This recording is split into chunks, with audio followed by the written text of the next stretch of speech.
지금으로부터 19년 전에 전북 익산 약천 오거리에서 택시기사 살인사건이 있었습니다. 그런데 그 사건에서 목격자인 최모 씨가 오히려 살인자라는 혐의를 쓰게 되었습니다. 그렇게 해서 징역 10년형을 선고받았죠. 1심에서 아니라고 주장했다가 거부했다고 15년형을 언도받았는데 어쩔 수 없이 형사들이나 또 뭐 검사 이런 사람들에게 또 협박을 받았는지 내가 살인범이요 이렇게 자백해가지고 5년을 감형받아서 2심에서 10년형을 선고받았습니다. 살인자 아닌 살인자가 되었으니 얼마나 억울하고 힘들었겠습니까? 10년 동안 복역하고 만기에 출소한 이후에 재심 전문 변호사의 도움으로 2013년에 법원에 재심을 청구했습니다. 법원에서 이 재심 청구를 받아들여가지고 결국 무죄 선고를 받았습니다. 살인자라는 혐의가 벗어지는 순간이었죠. 이 사건은 또 2016년에 재심이라는 제목의 영화로 상영되기도 했죠. 한번 인터넷 들어가셔서 구입해서 한번 보시기 바랍니다. 감동적인 영화이기도 합니다.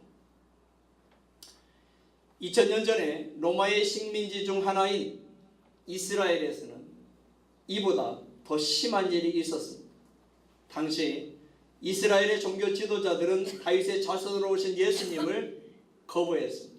싫어했습니다. 예수님이 스스로를 하나님의 아들이라고 하고 구세주라고 주장하니까 싫었던 겁니다. 예수님 때문에 자신들의 위선과 죄악들이 드러나니까 싫었던 겁니다. 예수님 때문에 자신들의 기득권을 잃어버릴까 봐 싫었던 겁니다. 그래서 그들은 예수님을 죽이기로 결의하고 밤중에 겟세마네 동산에서 기도하시던 예수님을 잡아갔습니다. 그리고 예수님께 거짓 혐의들을 씌워서 총독 빌라도에게 고발했죠. 그들이 예수님께 씌운 혐의가 뭘까요? 마태복음 26장 65절을 함께 읽어보도록 하겠습니다. 마태복음 26장 65절 시작. 이에 대제사장이 자기 옷을 찢으며 이르되 그가 신성모독하는 말을 하였으니 어찌 더 증인을 요구하리요. 보라, 너희가 지금 이 신성모독하는 말을 들었도다. 또 누가복음 23장 2절을 함께 읽겠습니다. 시작. 고발하여 이르되 우리가 이 사람을 보매 우리 백성을 미혹하고 가이사에게 세금 바치는 것을 금하며 자칭 왕 그리스도라 하더이다 하니. 이 유대의 종교 지도자들이 예수님께 혐의를 씌운 것은 종교적으로는 신성모독죄였고 정치적으로는 로마 황제 가이사에게 세금 바치는 것을 금하고 스스로 왕이라고 주장한 반역죄라고 이런 혐의들을 씌웠던 겁니다.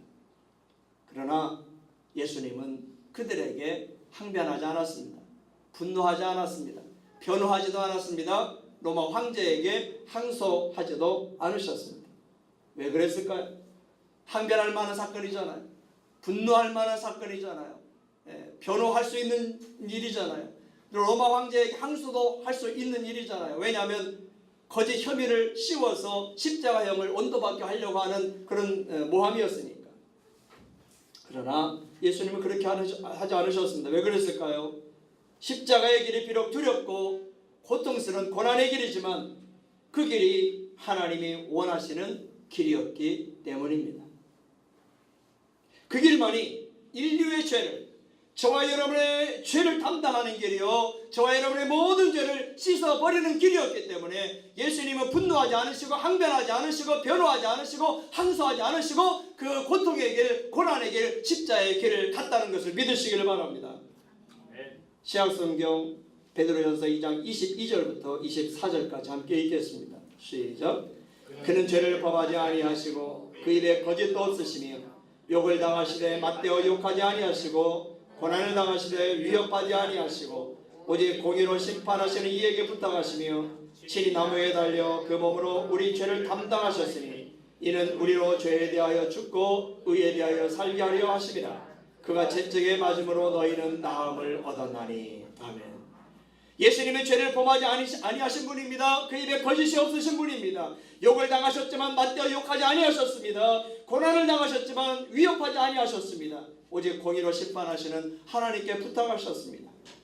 그리고 친히 십자가에 달려 그 몸으로 우리 죄를 담당하셨습니다. 왜요? 우리로 죄와는 상관이 없는 사람으로 만들어 주시려고, 우리를 의인으로 삼아 주시려고, 우리가 하나님의 자녀가 되게 해 주시려고 그가 십자가의 길을 가셨다고 말씀하고 있는 겁니다.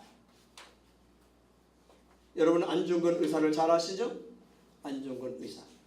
우리나라 사람들 가운데 안중근 의사를 모르는 사람은 없죠.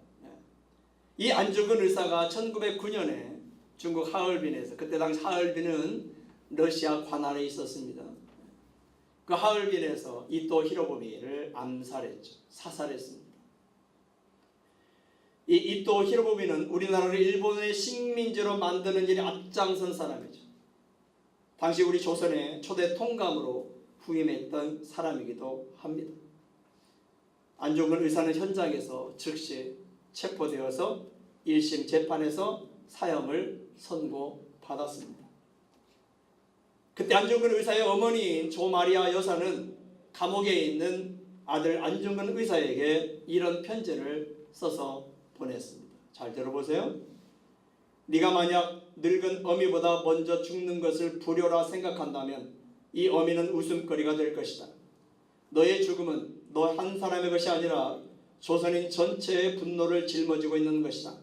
네가 항소를 한다면 그것은 일제의 목숨을 구걸하는 짓이다. 네가 나라를 위해 이렇게 된 것인즉 딴만 먹지 말고 죽으라. 옳은 일을 하고 받는 죽음이니 비겁하게 삶을 구걸하지 않고 죽는 것이 어미에 대한 효도이다. 여기에 너의 수의를 지어 보내니 이 옷을 입고 가거라. 정말 대단한 어머니이지 않습니까? 안중근 의사는 어머니의 말씀대로 항소하지 않았고 1심 판결 후 40여일이 지난 다음에 사형을 당했습니다. 안중근 의사는 살기 위해서 항변하거나 변호하거나 항소하지 않았습니다. 당당히 죽음의 길을 갔습니다. 그런데 이 안중근 의사와 달리 예수님은 죽음으로 끝나지 않았습니다. 예수님도 항소하지 않았고 변호하지 않았지만 이 안중근 의사와 다른 죽음으로 연결되었고 삶으로 연결되었다 하는 겁니다. 예수님은 십자가에 죽으시고 무덤에 붙인 지 3일 후에 부활하셨음을 믿으시기를 바랍니다. 예수님께서 부활하심으로 세 가지가 확실해졌습니다. 무엇이 확실해졌을까요? 예수님이 십자가에 죽으셨다가 3일 만에 부활하심으로 확실해진 세 가지가 있는데, 첫째는 예수님이 우리의 구세주요 주님이라는 사실입니다. 둘째는 우리의 믿음은 헛것이 아니며 우리가 모든 죄에서 벗어나게 되었다는 겁니다. 셋째는 예수님이 억울하게 뒤집어 쓴 모든 죄의 혐의를 벗어버리게 되었다는 겁니다. 할렐루야. 그래서 오늘 부활절 말씀이 예수님 혐의를 벗다입니다. 예수님 혐의를 벗다. 오늘 본문에 보면 안식구 첫날 새벽에, 즉 일요일 새벽에 여인들이 예수님의 무덤을 찾아갔습니다. 누가복음 24장 1절에 보면 이 여인들은 예수님의 시신의 발을 향품을 가져갔다라고 기록해주고 있습니다. 마가복음 16장 3절에서는 누가 우리를 위하여 무덤을 막은 큰 돌을 굴려줄 수 있을까 염려하면서 무덤을 찾아갔다고 했습니다. 이스라엘의 무덤은 우리나라와 달리 굴을 파서 만든 무덤입니다. 그 안에 시신을 넣고 둥그런 큰 돌로 그 무덤을 막아버리죠. 한번 사진을 보실까요? 이스라엘의 옛날 무덤의 모습입니다. 예수님이 저 안에 묻히신 거죠. 이 여인들은 예수님의 부활을 기대하며 이 무덤을 찾아간 게 아니었습니다. 단순히 그 예수님의 시신의 발을 빠른 부패를 방지하고 역한 냄새를 제거하기 위해서 무엇을 가져갔다고요? 향품을 가지고 무덤을 찾아갔습니다. 그런데 그때 갑자기 지진이 일어났습니다. 그리고 천사가 나타나서 그 둥그런 큰 문을 열어주었습니다. 그 천사가 여인들에게 이렇게 말했습니다. 오늘 본문 5절과 6절을 함께 읽겠습니다. 5절과 6절 시작. 천사가 여자들에게 말하여 이르되 너희는 무서워하지 말라. 십자가에 못 박히신 예수를 너희가 찾는 줄을 내가 아노라. 그가 여기 계시지 않고 그가 말씀하신 대로 살아나셨느니라. 와서 그가 누우셨던 것을 보라. 아멘. 혹시 여러분들 가운데 이런 생각을 하실 수 있는 분들이 있습니다. 천사가 무덤 문을 열려줘서? 아니 예수님 부활하셨잖아. 예수님이 부활하셨으면 예수님이 무덤 문을 열고 나왔을 거 아니야. 그러면 무덤 문이 열려 있어야지. 이렇게 생각할 수 있어요? 그렇지 않습니다. 무덤 문이 닫혀 있어 부활하신 예수님은 그 무덤을 나오실 수가 있는 것을 믿으시기 바랍니다. 신령한 몸의 부활이었기 때문에 그렇습니다. 이 예수님의 부활 이후에 제자들에게 찾아가셨을 때도 그렇게 찾아가셨어. 그죠? 문이 닫혀 있는 쪽에 예수님의 부활의 몸으로 나타나셨습니다. 제자들 앞에. 그렇죠? 신령한 몸의 부활이었기 때문에 무덤 문이 닫혀 있는 거라고는 전혀 상관이 없는 거예요. 그리고 무덤 문은 누가 열었다고요? 천사가 열었어요. 누구를 위해서? 여인들을 위해서. 왜요? 여인들에게 무덤 안을 봐라. 무덤 안이 비어있지. 예수님이 시신이 없지. 예수님이 부활하셨어 라고 보여주기 위해서 천사가 무덤 문을 열어준 겁니다. 예수님이 더 이상 여기 무덤에 계시지 않는다. 천사가 강조했습니다. 그리고 예수님은 약속하신 대로 살아나셨다라고 이 여인들에게 최초의 부활을 선포했습니다. 여인들은 예수님의 부활을 알리기 위해서 즉시 제자들에게 달려갔죠. 그때 부활하신 예수님이 그 여인들 앞에 나타나셨습니다. 본문 9절을 함께 읽겠습니다. 9절 시작. 예수께서 그들을 만나 이르시되 평안하냐 하시거늘 여자들이 나아가 그 발을 붙잡고 경배하니. 아멘. 여인들은 예수님의 죽으심으로 큰 상실감에 빠져 있었습니다. 슬픔과 염려, 걱정과 근심에 빠져 있었습니다. 하지만 그들은 그대로 주저앉아 있지 않았습니다. 일어서서 예수님의 무덤을 찾아갔습니다. 그랬더니 그곳에서 누구를 만났어요? 부활하신 예수님을 만나는 은혜를 체험한 것을 믿으시기를 바랍니다. 부활하신 예수님을 만나는 순간 그들의 상실감은 물론 슬픔과 염려, 걱정과 근심에서 벗어날 수가 있었습니다. 그들에게 주님이 주신 큰 기쁨과 평안이 임했던 것을 믿으시기를 바랍니다. 사랑하는 성도 여러분, 지금 힘들고 어렵습니까? 슬픔과 염려, 근심과 걱정거리가 있습니까? 그럴 때일수록 주저앉지 마시기를 바랍니다. 일어서서 어디로? 교회로 오시기를 바랍니다. 그럴 때일수록 기도의 자리로 나아가시기 바랍니다. 예배의 자리로 나아가시기 바랍니다. 말씀의 자리로 나아가시기를 바랍니다. 그러면 거기서 저와 여러분은 부활의 주님을 만나는 것을 믿으시기를 바랍니다. 기적을 체험한다는 사실입니다. 우리가 힘들수록 주님 앞에 더 가까이 나아가게 되면 주님 주시는 큰 기쁨과 평안을 체험하게 될 줄로 믿습니다. 며칠 전 한 집사님으로부터 카톡에 간증이 올라왔습니다. 저에게 이번 고난 주간 한 주간 기도하고 말씀 묵상하면서 누가복음 성경 필사라고 쓰여 있는 걸 보고 누가복음 고난 주간에 관계된 성경 말씀을 쭉 필사를 했다고 그래요. 필사하는 과정 속에서 하나님의 놀라운 기적을 체험했다고 합니다. 그분이 누구일지는 아마 나중에 간증할 기회가 있을 거예요. 그 간증을 들으면 은혜가 될 줄로 믿습니다. 말씀의 자리로 나아가니까 그 말씀의 자리에서 기적을 체험하는, 은혜를 체험하는 놀라운 역사가 있었다는 것이죠. 저와 여러분에게도 그러한 일이 일어날 것을 믿으시기를 바랍니다. 요한복음 14장 27절에서 예수님이 이렇게 말씀하셨습니다. 함께 읽겠습니다. 요한복음 14장 27절 시작. 평안을 너희에게 끼치노니 곧 나의 평안을 너희에게 주노라. 내가 너희에게 주는 것은 세상에 주는 것과 같지 아니하니라. 너희는 마음에 근심하지도 말고 두려워하지도 말라. 아멘. 이제 부활하신 예수님은 어디로 가셨어요? 갈릴리로 가셨습니다. 그곳에서 제자들을 만나셨습니다. 오늘 본문 16절과 17절을 함께 읽겠습니다. 16절 17절 시작. 11 제자가 갈릴리에 가서 예수께서 지시하신 산에 이르러 예수를 배웠고 경배하나 아직도 의심하는 사람들이 있더라. 11제자라고 한 것은 예수님을 팔았던 가룟 유다가 빠진 숫자를 말하죠.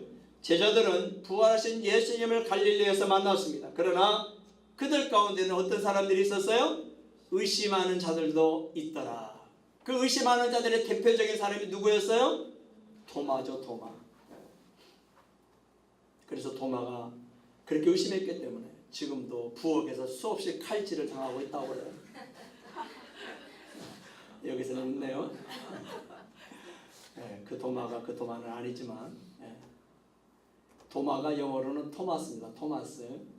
그리고 줄여서 톰이라고도 합니다. 톰. 이렇게 의심했던 도마도 부활하신 예수님을 만난 후에는 믿음을 갖게 되었습니다. 요한복음 20장 27절 28절을 함께 읽겠습니다. 시작.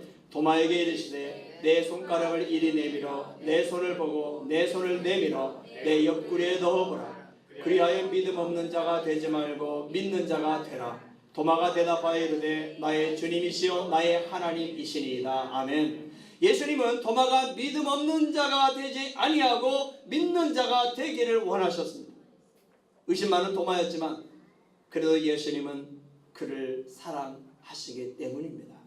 도마는 즉시 예수님은 나의 주님이요 나의 하나님이라고 고백을 했습니다. 신약성경에 사복음서라는 게 있죠. 마태복음, 마가복음, 누가복음, 요한복음. 이 사복음서에는 예수님이 행하신 많은 기적들이 기록되어 있습니다.